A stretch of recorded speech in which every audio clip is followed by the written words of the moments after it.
Сұлтанбек Тәуіпбайұлының өмір баяны нағыз еңбек пен білімнің үйлесімі.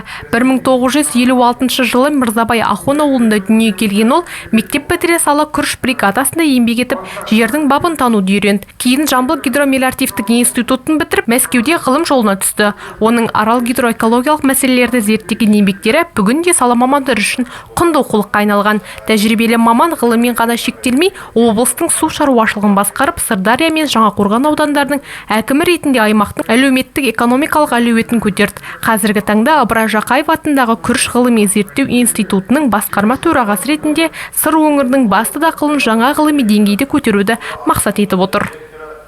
Оны білетінім жаңағы университетте жүргенде көптеген осы өзін көрсетіп, су маманы ретінде әрі өзі бір жоғары білімді маман ретінде студенттер дайындауда мен де сабақ бергем кезінде университетте. Сол кезде білем. Кейін енді ауданның әкімі болып жүргенде әсіресе есімде қалғаны Жаңақорған ауданының әкімі кезінде біз сорада тәжірибе жасадық. Үлкен экологиялық сортсынау деген сияқты. Сол кезде сол біздің тәжірибемізді көріп, әдейілеп семинар өткізіп, бүкіл облыстан адамдарды шақырып, сонда ғылымға деген өзінің көзқарасын, ғылым докторы ретінде өзінің қандай не екенін сонда өте көзім жетті. Облыстық Қызылорда су шаруашылығы кәсіпорнының басшысы болған кездерінде де Сұлтанбек Тәуіпбайұлы өзінің іскерлігін көрсете білді. Әріптестері оның әрбір іске жауапкершілікпен қарайтын қасиетін жоғары бағалайды.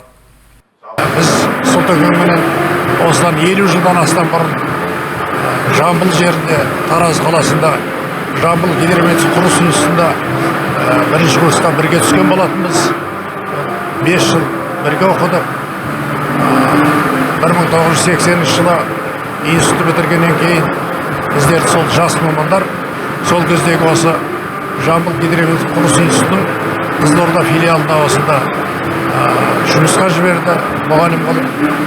Осы жерде мұғалімдік еңбек жолымызды бастаған болатынбыз.